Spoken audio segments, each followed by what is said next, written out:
Hey everyone, it's me Andres Serna, and this is the first real edition of what's going to be hopefully a weekly thing. It's the Sports Insomniacs blog. This is the new video log that I'm trying to put together. It's posted at sportsinsomniacs.wordpress.com, and also I'll post it on our YouTube channel.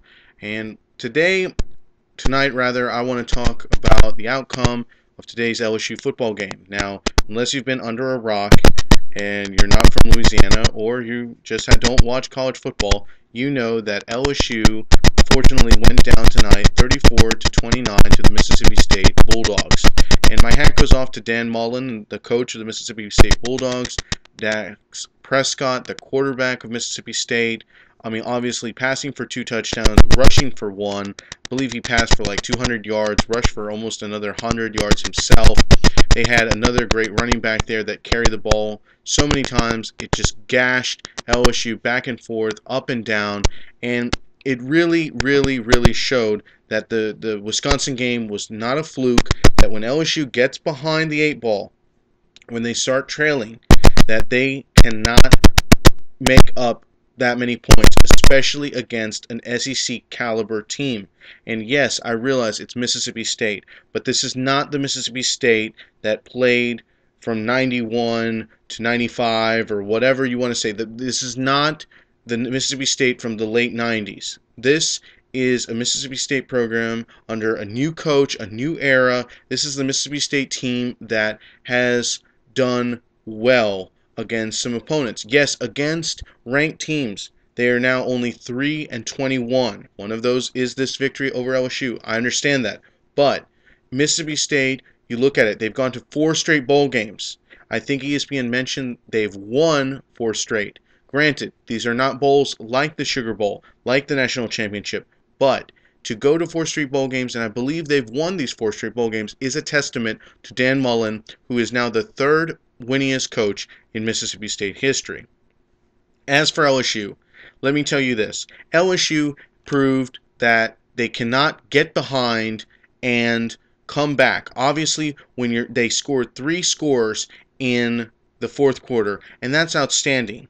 And they scored in quick succession. They scored 2 touchdowns in 28 seconds, and that's great, and it shows how lightning quick the game can change. And really, it didn't come down until that final play, Brandon Harris throwing that interception there that was picked off on the goal line, that sealed the deal. Because if that pass is complete, game's over, LSU wins by 1 point.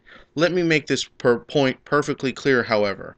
LSU was the same play over and over, and I heard a great analogy today that LSU's offense was almost like a shampoo. What do I mean by that? It was lather, rinse, repeat for LSU. In this case, it was the same plays over and over and over, and it looked like run here, run there, run here, and just it really confuses me as to why we run that same offense. If we're paying millions of dollars to this offensive guru from the NFL, Cam Cameron, who I was never a fan of in the NFL, as a head coach, he was awful, and I never really liked him personally per se when he was with the Ravens, but I don't understand it. LSU spends the money to get him, and yet we're still running the same Big Ten style of offense of 3 yards and a cloud of dust. And I hate it. Personally, I know that I'm a fan of the run, and I know I'm a fan of the run and the short pass, but here's the problem. When everybody in the stands knows, when everybody and their mother knows that it's a run, that you can tell by the formation, even the commentators have made jokes that they've put in 3 or 4 tight ends. You know it's a run. Then why do we keep doing it?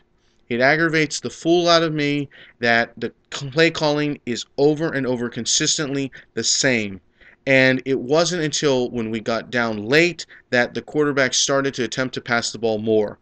And that's the thing. If you're going to run the ball like that, you would think that they would pass the ball occasionally or attempt to pass the ball occasionally by using a play action, fake the handoff, throw it deep. We have those threats. Trayvon Doral was limited in this game. Malachi Dupre actually had 2 touchdowns, I believe, and he was somebody that could be that deep threat as well. It's just, it confuses me. Like I say, we're paying Cam Cameron that much money to just run the same plays over and over. And that begs the question, is it Cam Cameron calling the plays, or is it still Cam Cameron as the offensive coordinator, but the buck stops at Les Miles? And that goes to my last point that I'm trying to make here today. Again, this is a sportsinsomniacs.wordpress.com. This is my opinion. You can feel free to tee off on me there. You can tee off me on Facebook. Follow us on Facebook at Sports Insomniacs. It's facebook.com/sportsinsomniacs. Or you can follow us on Twitter as well. The last point I'm trying to make is this. Les Miles, I just talked about Les Miles, about the play calling being very vanilla. And as much as I give Les Miles grief, he has done well for us. He has done a good job in recruiting and a good job most of the time on the field. Yes, there have been some weird calls, there have been some off-the-wall decision-making by him, but for the most part, LSU has been successful. And that poses the question. So many people have now, I've gotten texts, I've gotten complaints on my phone, I've gotten complaints on Facebook saying that Les Miles should be fired. Okay, let's look at it objectively. If you fire Les Miles, and if you just want to get rid of Les Miles, who do you find to become the new head coach at LSU? I'd actually pose that question to anybody listening to this.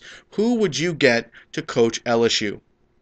Because the names that I hear bandied about are all names that are either out of coaching, that are in the professional ranks, they're in a high-paying college job that they wouldn't want to leave, or just a matter of that, whether they be a pro assistant or they be a pro head coach. For example, I've heard the name Jon Gruden.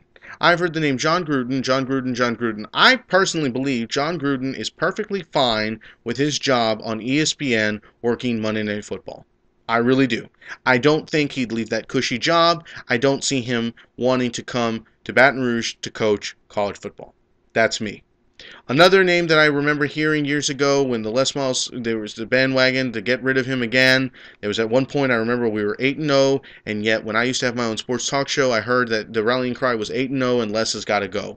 And another name that I heard mentioned was Jon Gruden. Jack Del Rio. Jack Del Rio, if you recall, was the head coach of the Jacksonville Jaguars. He has a connection to Louisiana because he used to play for the New Orleans Saints, but he is now the defensive coordinator for the Denver Broncos. And even though the Denver Broncos really misfired in last year's Super Bowl, he was an effective coordinator for the most part. Why would he give up a job as an assistant coach and a defensive coordinator in the NFL to come coach college?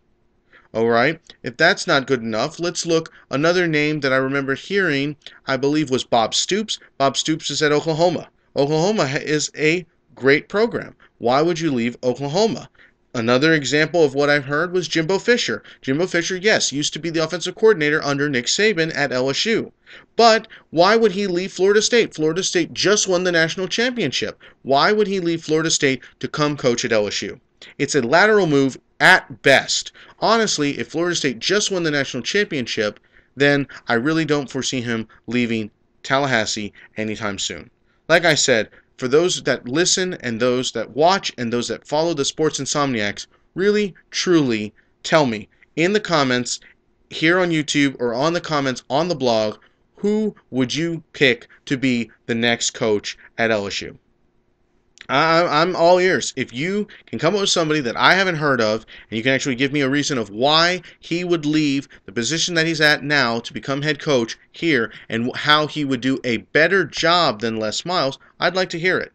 So sound off on the blog, sportsinsomniacs.wordpress.com. Sound off on this video log that's posted on YouTube.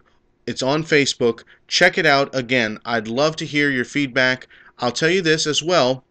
Right now, as I'm sitting here, I'm watching some of the games that are going on. Oregon, number 2 in the country, is losing 14-7. It's still very, very early. And Florida State, number 1 team in the country, is losing to Clemson.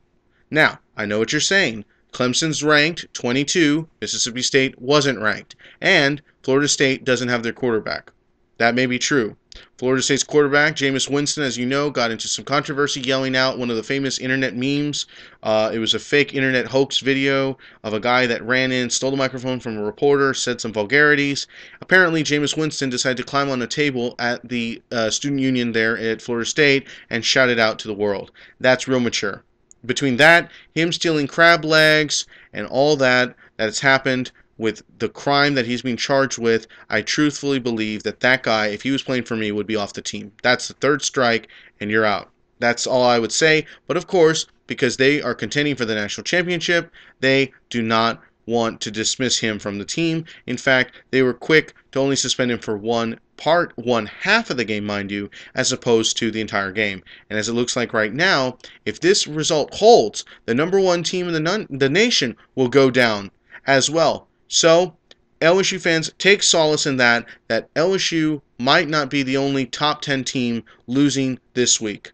And for those teams that did not take part in games, I know Mississippi was one of them. They were the number 10 team in the country. Baylor is number 8.